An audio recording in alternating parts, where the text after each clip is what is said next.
Yeah, so, well, it's a great opportunity to try to tell you a bit about dihedral angles or torsion angle measurements by solid-state NMR. And I think I hope that I can kind of give a useful tutorial / introduction to this technique. My own experience, as was already mentioned, is related to applying solid-state NMR to a variety of different topics. I was previously at a medical school, and so we had a lot of work on proteins and other biological samples with a specific focus on Huntington's disease, and I briefly touch upon that later. And nowadays, we continue that work, but we also work a bit more on other topics towards biomaterials in particular, and that will also kind of pass by in the lecture later on. So in all this work, I'm sort of working towards determining structures of proteins and other organic materials. And we use particularly solid-state NMR for that. And I trust that everybody listening here can understand that that's, of course, in itself a very interesting approach to take. And but it also needs kind of a little bit of work to try and make some interesting experiments. And in particular, what I would like to talk about is some experience that I've had, but also highlighting what other groups have done on techniques that are designed to measure dihedral angles by solid-state NMR. And I'll talk through a little bit what the kind of rationale is for doing this and what both the good and the bad features are of these techniques. But I want to start off by pointing out that what I talk about today is largely covered also by this review article that I published not very long ago in Frontiers in Molecular Biosciences. So that's this article here. You can find the DOI here. And so I initially thought I could discuss all possible aspects of dihedral angle measurements in this tutorial, but yeah, in reality, the time is limited. So I'll basically touch upon some main points, and probably people who are really interested in this will have to follow up with reading this and other articles. But of course, also people who want to delve more into this, I'm also happy to talk after this tutorial or separate from this. So I want to start off by talking a little bit about why we would want to do torsion angle measurements, and I'll give a bit of context to why I would pose the question kind of like this. So, as I said, part of my lab's interest is really in typical biomolecular solid-state NMR, meaning studying the structures of proteins and protein fibrils, protein crystals, protein aggregates, membrane-bound proteins, all these kind of topics. And if you start looking in the recent literature where people have published structures of proteins, and I just pulled a few random ones out of the PDB for the purpose of these slides, you look through it and you see the structure and you see the people that did the work.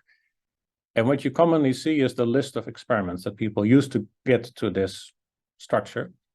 And the thing that you can see here is that there's a combination of assignment experiments to figure out the chemical shifts of the individual amino acids, as well as distance measurements that were used to figure out which parts of the protein were close to each other in the structure. And by combining this information, you obtain a structure. Now, if you look at a random other protein structure, you see similar things. You have these assignment experiments and you have distance measurements. And if you look at yet another structure by other people, you again see a combination of distance measurements and assignment experiments as the most typical ways of solving a protein structure. In other words, for solving protein structures, do you actually need torsion angle measurements? Maybe the answer is no, which would mean the end of this tutorial. Of course, as you can imagine, that's not really my opinion. Now, if you go back to already 10 years ago now, a review article by Chad Rienstra, it kind of also illustrates this point a bit. Like, they made a figure here that summarized different structures that were solved and also how they were solved. And if you look around here, you see nitrogen distances, carbon distances, proton distances, all sorts of interesting measurements, with only a subset of cases where torsion angles are measured, or what they call VEANs, like vector angles, which is kind of equivalent to a torsion angle, but is applied to non-local interactions. I actually won't really talk about that in this lecture, but it's the same basic idea as what I'll talk about. So what you see here is that also from this you get the impression that these dihedral angles are maybe not that critical, and many structures are nowadays solved without even worrying about this. Here another example, also a more classic, if you will, paper that talked about the kind of information you need to get a protein structure, and you see that as you add more types of constraints, you get a better structure. Now this report, this slide, already shows that indeed we have these torsion angles, and that is connected here to secondary structure. And what I want to do is take this example kind of as a stepping stone towards getting into the kind of thinking more about what do we mean by these torsion angles and how can we get them. But what you see also here is that much of the information doesn't come from the dihedral angles, but from distances. And so in this sort of really, again, supporting this idea that I mentioned. So why do we care about dihedral angles, or what do we mean by dihedral angles? Well, the most well-known case for thinking about proteins is the angles that are represented in the well-known Ramachandran plots. So there's this plots of the phi and psi angles that define sort of the geometry of the protein backbone. And you can classify that as, if you are in this region of the phi psi plot, you have a beta sheet, or if you are in this area, you have alpha helix, and so on and so forth. And the white areas are basically parts of phi psi space that are not occupied by most proteins, or any proteins, due to steric hindrance and so on. So in other words, if you determine the phi psi angles, the Ramachandran angles, you know which secondary structure you have. So if you would take your whole protein sequence and you determine all phi psi angles, you could fold up your protein. So in principle, by solving these angles, you could actually determine the structure of a protein. And that, of course, is part of what went into this diagram I showed you before, that if when you incorporate the torsion angles, you get a better protein structure. Now, what we will see later on is that if you look at this psi angle, for example, that's the angle around, so this is a protein backbone. You have the nitrogen of an amino acid, it's C alpha, and it's carbonyl, and then the next nitrogen for the next amino acid, and so on and so forth. So this bond can rotate somewhat freely, and that defines the psi angle, and this bond can also rotate somewhat freely, and it defines the phi angle. And what you can see is one way you can define this angle is to look at the orientation of the N to C and this C to N bond. So the relative angle between these two vectors tells you the dihedral angle. That's the dihedral angle. And the same for this bond here, you could look at this CN bond here, the C alpha to N bond here, as the axis of rotation, and then you look at the vector for this nitrogen to this carbon, as well as this C alpha to this hydrogen or to that other carbon in the background. So these relative angles are the dihedral angles, and they define the protein backbone. And so you can see that here. So this is the official definition of these angles, is defined by these atoms in the protein.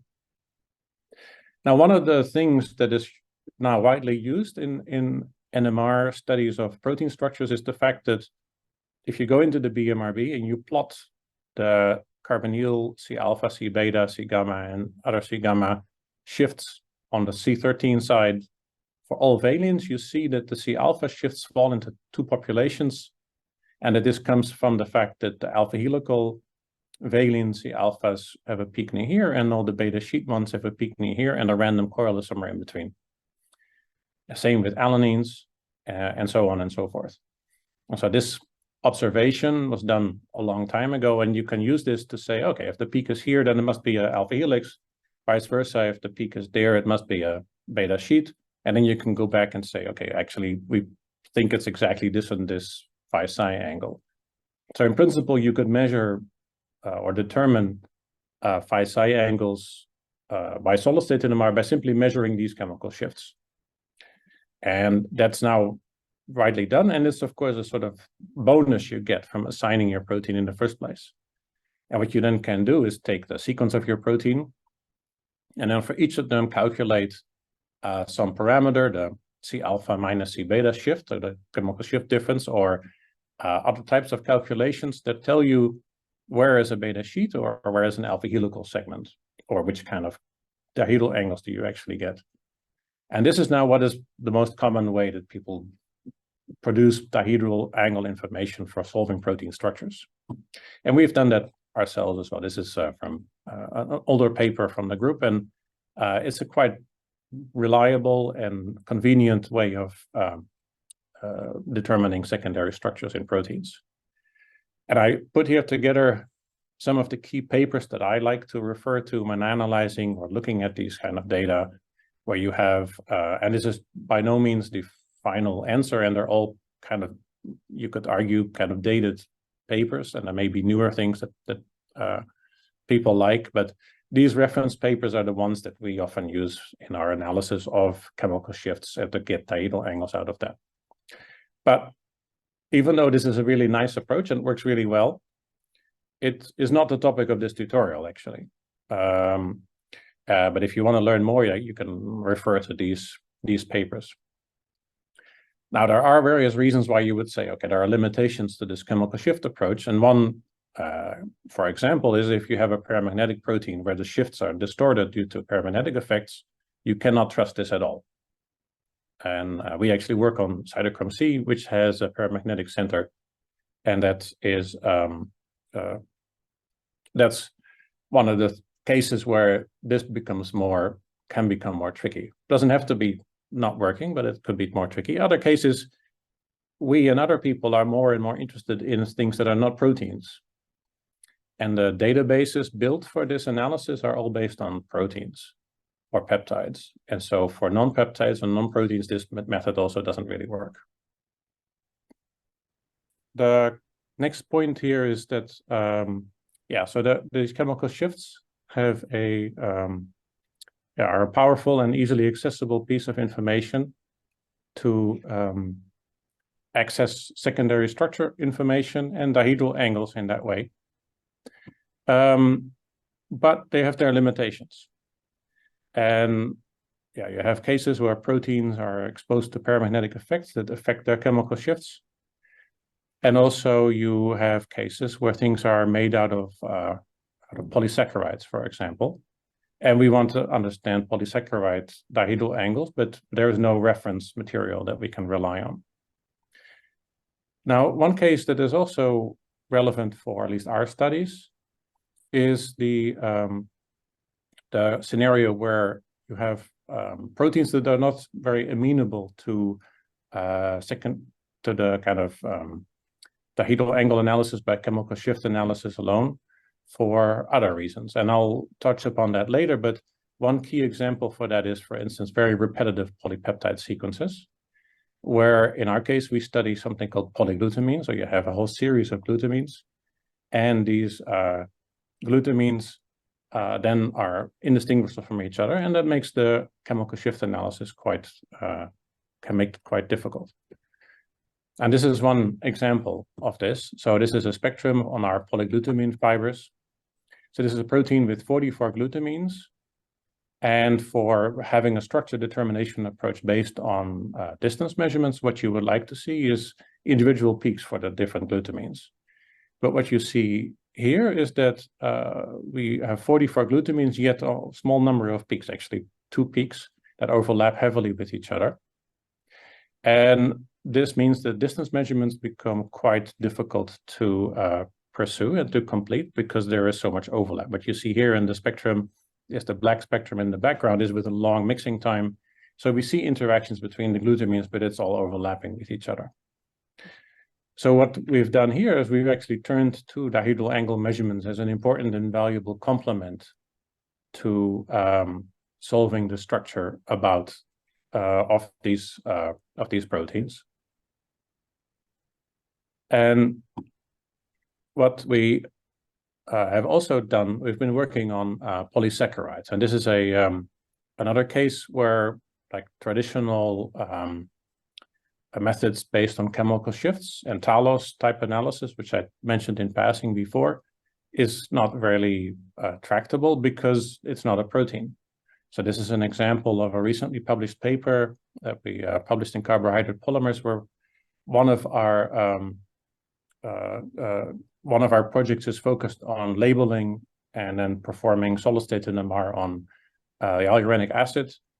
And that is another case where we have lots and lots of different monomers in the polymer, which nonetheless give all overlapping signals. So distance measurements are really difficult to pursue, but you could think of applying torsion angle measurements in such a case. Now, from all I've said so far, it may sound like, okay, torsion angle measurements are something that people aren't doing or haven't done. And that's, of course, not really true. And actually, if you go back in time to the earlier days of biomolecular solid-state NMR, you see that it was actually quite an interesting area of development that has sort of, I think, quieted down a bit. And if you actually go back to 2002, what you see is that that's the year the first structures of polypeptides were solved by solid-state NMR by different groups. And in one case, a small peptide, and in other cases, a larger protein, still not very big, but still a much larger protein than in the case of the peptide. And this is a kind of interesting comparison, because even back then, the protein study was actually reliant more on the distance information. You can see that in this bit of text in the paper, whereas this key paper on this peptide actually relied quite heavily on dihedral angles. So you see here, I think, a little bit sort of the transition from people working really quite a lot on torsion angle measurements to shifting more towards relying on distance measurements and this chemical shift-based analysis. So if you go back some years earlier in 1996, which I noticed is also the birth time of Hotmail, feels like a long time ago. At the same time is when the first torsion angle papers, or some of the key torsion angle papers, started to come out. So you had 1996, this paper came out, which described a measurement of a torsion angle with solid-state NMR. And then you also had a whole bunch of other papers coming out in that in a few subsequent years. And what I'll talk about in the rest of this talk a little bit is to kind of address the question of what are these papers about, or more like what are the techniques that people developed and that are still available to us today, but are not as widely used, although there are a lot of kind of interesting case studies that have come out in recent years as well. Now, we can go back now to kind of seeing, okay, how does this actually work? Like, how can you actually make this work? And this is a figure from this review article that I mentioned before, and a lot of the figures that will come in the subsequent slides will also be coming from that paper, but many of those figures will also now have citations from the original work where this was described. And what you see here is that in a polypeptide structure, you have the phi and psi angles I already mentioned. You have the omega angle, and you also have what we call the chi angles here in the backbone, or the side chain of the amino acid. So you have the C alpha, C beta, C gamma. If we look at this psi angle, it's all about the two central carbons in the backbone and the relative orientations of the two carbon-nitrogen vectors.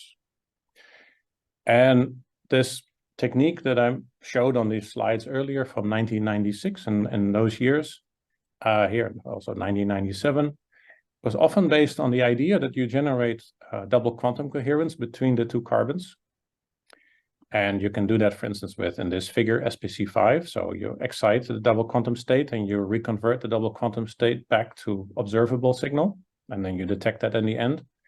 And what you then apply is a Redor-based dipolar recoupling technique in the middle of this pulse sequence, where you take the double quantum coherence of the two carbons and you allow it to dephase in a way that that then depends on these carbon-nitrogen interactions. So we do the carbon-nitrogen recoupling on the double quantum state via reador, and that, of course, then leads to a reador time-dependent dephasing of the signal as the experiment proceeds. So the interesting thing that you then see is that if you then monitor the signal that ends up at the end, you can see that, of course, with 0 reador time, you have 100% signal. And as you increase the reador time, you see a decay function that depends on the psi angle. So you see that plotted here. So these were simulations done with the spin evolution program written by Michiel Westort. But of course, this issue, I mean, there are also analytical descriptions in the literature in these some of these papers. Then, as you measure experimental data, you hope that it fits to one of these curves, and you can determine the RMSD or the reduced chi-squared. And I put 2 asterisks here to mention that I think Len Mueller before had a long discussion about the importance of proper error analysis in these kind of experiments. And then you can deduce the torsion angle that fits to the data. Now, there will be some tricky aspects to this, but I want to just proceed now forward. This is an example then of glutamine in different conformations and the kind of curves that you can expect from it. And so you see that the curve differs depending on the structure of the glutamine here. Now, the one key thing to notice here is that you see the 2 different structures, so the 0 and 150 degrees for this angle, actually give close to the same curve. And this is a characteristic feature or weakness of these kind of experiments, which is that you have certain structures that are actually highly similar to each other and not distinguishable. So you can clearly see the difference between 0 and 180 degrees, but the difference between 0 and 115 degrees is difficult to see. Now, the first time I really worked with these experiments was during my time at MIT, which was mentioned in the introduction, in a group of Bob Griffin, and we published there some data where we studied actually a known crystal structure, and we applied these techniques. And the thing I want to point out here is that the Talos experiment, so the chemical shift-based analysis alone, gave answers that were pretty close, but not that great, close to the X-ray structure. And the NCCN type torsion angle experiments actually worked really well and matched really well to the known crystal structure. So it really works nicely in our hands on these known structures. And then in our published work, we also applied the same technique to an amyloid fiber version of this of these peptides. Now, the way then this experiment is done is that you see that in this experiment, it's implemented as possibly as a 2D experiment. So you see here indirect dimension at T1 time that allows you to measure a 2D single quantum double quantum experiment where you see individual peaks for the C alpha, the CO, and other carbons. And you could use that then to get site-specific information. So you can here see for our polyglutamine fibers, we were able to detect these 2 conformers, 2 conformations with 2 different sets of peaks in the double quantum spectrum. And then as you apply this reador time, you get that dephasing curve, and you can then analyze those data relative to simulations and extract angles from this. And I don't have time to look in huge detail here, but you see that we ran into this problem where you see that one particular conformation, we actually find 3 possible angles that fit our experimental data. But one of the things we did here is we used the Talos information, like this chemical shift analysis, to help us refine which of those 3 conformations is likely the correct one. So the same kind of approach is not limited to using the reador dephasing, but you can actually also use a related and similar experiment to measure the angle, for instance, of this side chain here. So you have here the peptide backbone, and here's the side chain, the C beta and the C gamma carbons with hydrogens attached. And then if you look at this, you see that you have here this angle, this chi angle around the side chain, and you can see different conformations here. So these are the same conformations that we looked at earlier, and then you can calculate a or you can apply a torsion angle experiment that can measure this chi2 angle as well. So the nice thing of this kind of proton-based approach is that you don't need a polypeptide backbone. So you could actually apply this also in polysaccharides and other organic molecules. So the implementation is pretty similar to what we saw already. You have an excitation and a reconversion block for the double quantum state. And now instead of reador, you can implement proton dephasing. So in this case, a sort of dip shift experiment that uses Lee Goldberg proton irradiation to allow for heteronuclear interactions that you vary as a function of time, and you get a similar kind of dephasing curve where you get as a function of this recoupling time, you get more and more dephasing, but the pattern determined by the angle of the side chain here. And then we did this experiment on our polyglutamine, and we're able to determine that here we did actually fit this unique solution around 180 degrees. I think I realized now that the figure I showed you before is actually from this experiment. So that wasn't the NCCN experiment, I believe. But also here, you could use this analysis not just to measure this chi2, but you could also get insight into the chi1 angle, other part of the side chain. But what we found there is that one big challenge was that we could exclude certain conformations, but we had sort of degenerate solutions. So this angle, so that what this figure shows is the chi2 angle and the chi1 angle for the different parts of the side chain. And we could really pinpoint the chi2 angle, but for the chi1 angle, we had different solutions, like different parts of the angular space were actually allowed according to our experiments.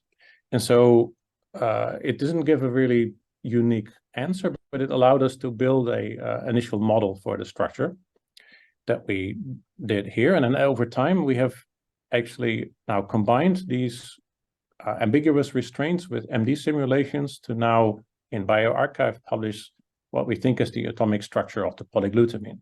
So we can surpass this degeneracy in our solutions by actually using these restraints as ambiguous restraints in various kind of structure building protocols.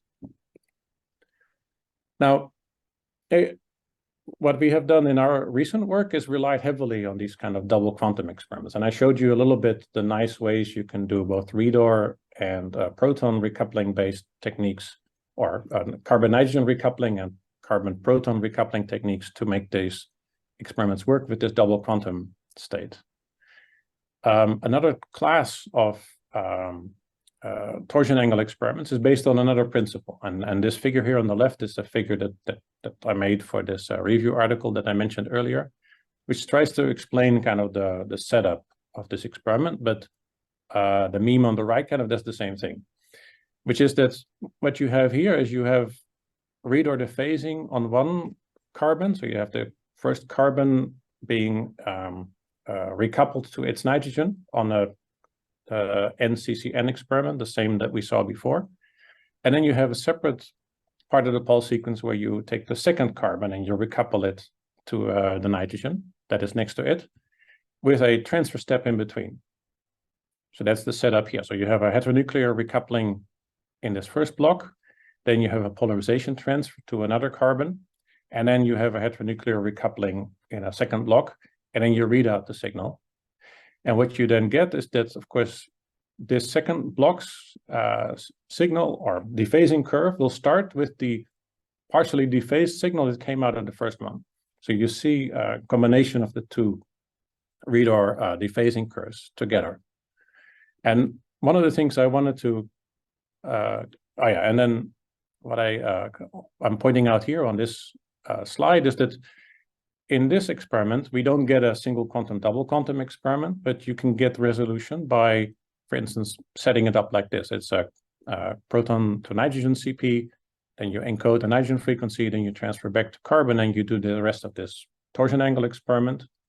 So what this means is you actually get, in this example, a nitrogen carbon 2D spectrum. And you, during this experiment, you fix this transfer time. So the kind of structural information comes out of varying the reador time, but not the RFDR time in this example. And but the nice thing is that this In this case, you could set up your NC experiment to get hopefully good resolution of the residues of interest.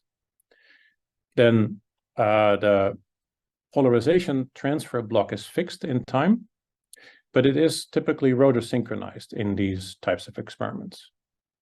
And the reason for that is that you want to encode the orientation being the same between the two parts of the pulse sequence, the two reader components. I just had a little bit of simulation here to kind of try to make partially this point, which is that when you do reader, we're all used to seeing these famous reader curves, where you see as a function of distance these characteristic patterns that you can simulate numerically, as I did here, or with analytical descriptions. But behind the scenes, this includes what we call powder averaging. So suppose that you look now at individual structures in your sample, in the rotor, individual crystallites, if you will, so within this powdered sample. It's actually the case that each of these orientations, each of these crystallites, has a different reader curve. And all you see here is the sum of all these orientations. And so the basic idea here in these kind of experiments is that you try to make it that the orientation that your sample has at the during this first recoupling period, that this exact orientation is reproduced during the second recoupling period, because you make sure that it's rotor synchronized. So whatever the orientation is of the molecule during this time, each crystallite will have exactly the same orientation with the second time, so that you have a connection between the orientations of the vectors in the two parts of the pulse sequence. And when you do that, what you can see is that you can get these same kind of dephasing curves, that the dephasing curves, just like in the other example, depend on the relative orientations of the two vectors. And what you then do is you basically vary the length of this reader time and the length of this reader time as a function of walking through the experiment. And for each set of reader times, you record a 2D experiment, and then you calculate or you measure the intensities of the signals for the individual amino acids, like the two amino acids here. And then you can fit again for a certain psi angle, the reduced chi-squared value, to say that, okay, here it fits best to this point, and here it fits best to this angle. But again, you see that you can have multiple minima depending on which structure you're looking at. Now, the cool thing about these transfer experiments, as I called them in the review article, is that you can mix and match in all sorts of complicated ways. So you could do a reader to do a carbon-hydrogen recoupling and combine it with an LG-based technique to do an interaction between the carbons and the protons to do an NCCH experiment. So the relative orientation between an NC vector and a CH vector.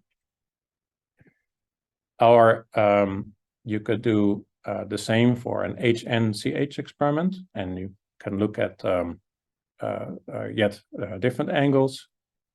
Again, seeing that, for example, this example data, you see multiple minima that come out of this experiment. And you can even go beyond the dipolar recoupling techniques and, for instance, have a transfer block that connects a dipolar recoupling and CSA recoupling. So here an R14 sequence was used for doing CSA recoupling combined with an NH recoupling technique, and so that you can see the orientation between this carbonyl group and an NH vector, or this carbonyl here and this NH vector. So you can measure different angles this way as well. And I think this experiment was developed by Chris Joniak's group to look at the omega angle in proteins, for example. But you can also do one where you have a CSA recoupling combined with a mixing time, and then another CSA recoupling step. And then you can do CSA to CSA recoupling of two different groups. And one really cool application was to this amyloid binding dye that has two aromatic groups, so meaning a large CSA. And this bond between them is actually flexible, and they determine the relative orientation of the two aromatic groups in this structure. So, I mean, I touched here upon some of the superficial aspects of these studies to give a few examples and to maybe touch upon some of the possible implementation details. Hope that you can see that there's yeah, a lot of things have been done, but you can also imagine a lot more things to be developed.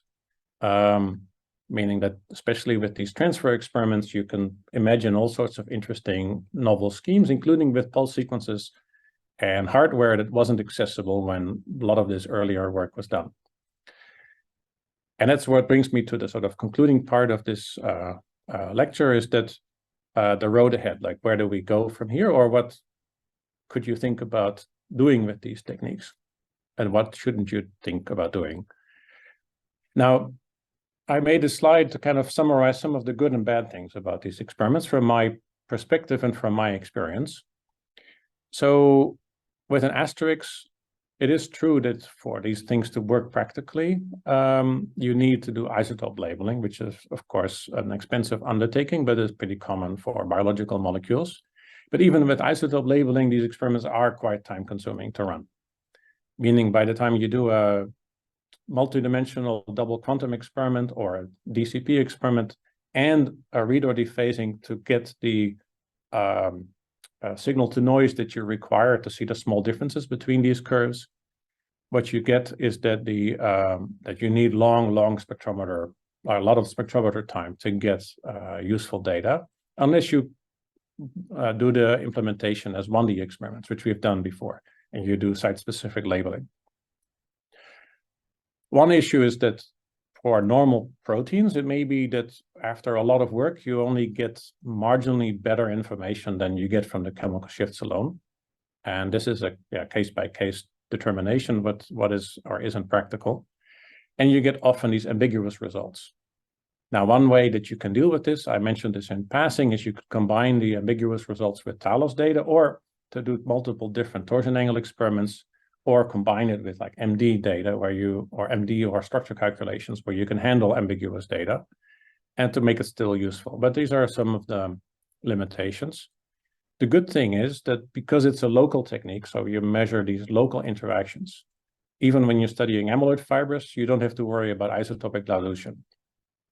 So we can do these experiments on fully labeled fibers without having to do like a twofold or threefold dilution with non-labeled protein, which also limits the sensitivity if you try to do distance measurements. You find that the analysis or simulation of these data is actually not so sensitive to the overarching structure, like unlike attempts to understand or simulate spin diffusion data, for example, and to get precise information out of that. And at least in our hands, we especially like these double quantum-based experiments I mentioned at first, because somehow their interpretation seems to be more robust than these kind of relay or transfer experiments. And one nice thing is also that they're very useful techniques for studying things that are not proteins. And so that's another case where I think that has definitely some advantages.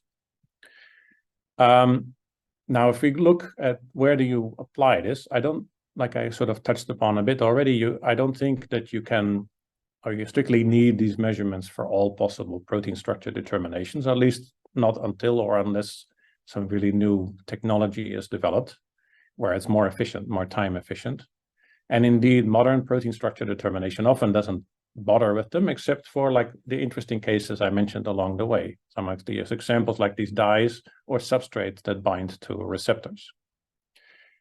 So the current experiments do suffer a bit from a low sensitivity combined with the need for getting really high resolution or high signal to noise data to distinguish these similar data curves that I showed before.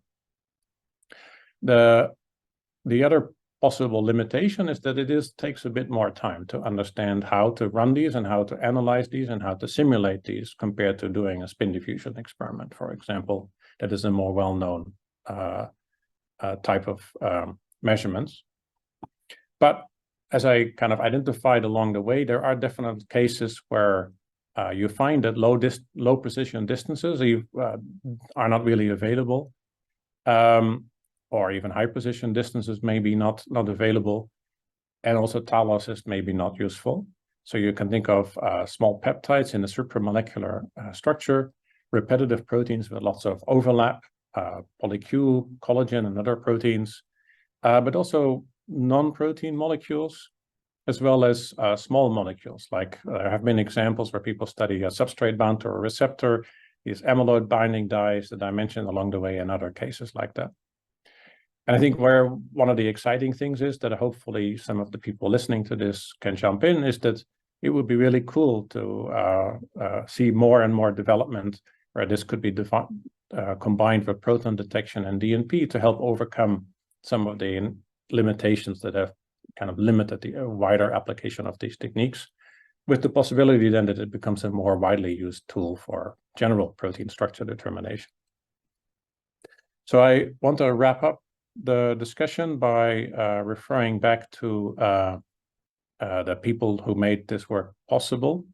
On the one hand, people in my lab now in Groningen, as well as people who were in the lab before. And in particular, I want to highlight Cody Hoop's work, now quite a long time ago, who really did a lot of the torsion angle measurements on the polyQ in the early days, and it have been picked up more recently by more recent people in the lab. And that these data we are then combining with the expertise of my collaborator Marcus Mutinen and his postdoc Madi, who are the co-authors on this bioarchive paper on the polyQ structure, and people who are interested in seeing a neat application of these structural data maybe want to look up that, and you can see the link on the slide earlier. And I also want to thank the going all the way back to my postdoc time, the people that really helped or were there at the beginning of me working with these structural measurements, including Mikhail, with whom I have still interactions to this day about how we best apply SPinF for these analyses. And then I would be happy to answer questions. Oh, I should say that the funding listed here is largely the people that made our polyglutamine research possible. And so I appreciate that. And that's a particular case where we really found the distortion angle experiments really useful. And I'd welcome any questions. Oh, thank you very much, Patrick, for this very comprehensive and coherent introduction tutorial, as well as some of the latest advances in the torsion angle measurement in solid-state NMR. So for the audiences, if you have questions, please put them in the Q&A session, and we'll get them addressed. While people are probably still typing in, if I may start with one question, would you comment on if there are some studies or some ideas of how to use torsion angle measurement to study protein dynamics? Yeah, but is that a direction that is worth exploring, or there are already some studies? Well, I think arguably that could be a challenge in a way, because if there are dynamics, they would modulate these kind of interactions. And so you would see, like, you would have to deconvolute that. Now, one of the things I sort of skipped over for the purpose of time is that you, of course, want to run these experiments with a set of control or reference experiments that allow you to see the measured dynamics. And like Mei Hong's work, for example, shows how you can use these kind of dip shift type measurements, similar to what you use in the torsion angles, for measuring anisotropic motion, like the flipping of histidine rings and those kind of things. And that would be a useful complement, but I'm not sure that I've seen people really integrate it into a torsion angle experiment to be able to sort of analyze that. So I haven't seen that yet. It would be interesting to see. Great. So we have a question in the Q&A. Rubin Dasgupta is asking, thank you for the amazing presentation. I have the following questions. Where can we get the Bruker pulse sequences and the simulation code for the torsion angle measurement? Current version of TopSpin seems not have them. So it's really a technical question. Yeah, indeed. All the sequences for this are things that I think that the various groups who have done this work have made themselves. And would be, I think, available for most of the people who have produced the papers. As you could see, a lot of the articles for some of these more classic techniques were from quite long ago, and so it may not be that there is an up-to-date version of for Bruker. Although I don't know, it's possible Bruker has some versions like this in their their non-published supply, like that it's in their that their support staff could provide the pulse sequences. So you could always ask, but one of the ways to go would be to contact the people who have published these data, and I'm happy to share whatever sequences we have used in the past. Although also there, for some specific experiments, it will depend a bit on which version of topspin you're using. For the simulations, as I mentioned, we rely in my group on this spin evolution program, and the code for that I can definitely share, and I have shared with people in the past. But it is a paid software, so you may not you may not be able to use it unless you have a license for it. But I'm happy to share whatever code we have, either for the pulse sequences or for the simulations. I kind of have a follow-up question. So you did mention in the last slide, well, towards the summary, saying that there are limitations and the bright side of the techniques. You did mention about the isotopic labeling. So I got the overall idea, but if we can selectively labeling a certain sort of say residues, kind of like method labeling, would you think it'd be helpful in that particular case to highlight certain residues and understand their functions or their structures in a particular given the amyloid structure? Yeah, I mean, so in our, if I have a good image, I mean, I only briefly talked about our polyQ protein, for example. Well, one of the things we've done there is we've labeled, in some cases, the whole protein. Everything is C13 labeled and N15. And we also used samples where only specific amino acids are labeled based on solid phase peptide synthesis. And the combination of those two approaches is what we used in our 2016 paper, and that allowed us to get the best results. So if you do site-specific labeling, you can get better quality data, and that goes partially towards the need really to to get these kind of dephasing curves and to fit them exactly to the data. And the cleaner you can get your results, the better results you can of course get out of this. And the main point there is that, as I showed in some of these simulations, like you can see here, that distinguishing this curve from this curve is quite easy, but distinguishing these curves from each other requires really high signal to noise, and then the cleaner you can make your sample with site-specific labeling, the better.